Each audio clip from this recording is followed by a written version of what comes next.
Sa kabila ng pakiusap ng mga kaalyado at kapartido ni incoming President Rodrigo Duterte, hindi pa rin ito dumalo sa proklamasyon bilang bagong Pangulo ng bansa. Mula sa Batasan Pambansa, ito ang balita ni Jericho Albano, live. Jericho, go ahead. Yes, magandang hapon, Angela. Mas pinili nga ni incoming President Rodrigo Duterte na magtrabaho ngayong araw kaysa dumalo dito sa proklamasyon dito sa Batasang Pambansa. Ito ang binigyang diin ng tagapagsalita nitong si Atty. Salvador Panelo. Ayon kay Panelo, isa lang namang ritual ito upang formal na maiproklama ang pagkapanalo ni Duterte bilang bagong Pangulo. Una rito, sinabi ni Duterte na sa June 30 na lamang ito bibiyahe papuntang Maynila para sa kanyang inaugurasyon. Kabilang sa pinagkaabalahan ngayon ni Duterte ay ang pagbuo ng magiging miyembro nito ng kanyang gabinete.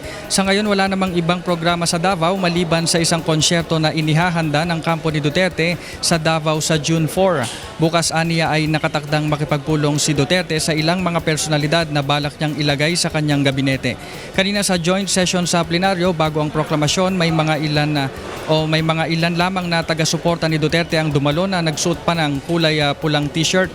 Bukod kay Panelo, dumalo rin sa proklamasyon ang naging running mate ni Duterte na si Senator Alan Peter Cayetano at si incoming DOJ Secretary Atty. Vitaliano Aguirre.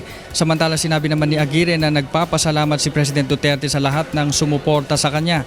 Umaasa rin sila na makikipagtulungan si Vice President Leni Robredo sa Duterte administration lalo na kung mabibigyan ito ng pwesto sa gabinete. Ito ang kauna-unahan sa kasaysayan ng bansa na hindi dumalo sa proklamasyon ang ipinoklamang Pangulo ng bansa.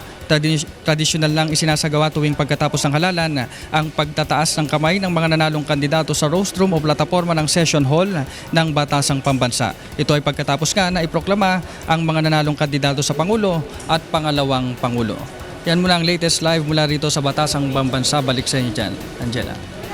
Maraming salamat sa iyo, Jericho Albano, live na nag-ulat mula sa Batasang Pambansa.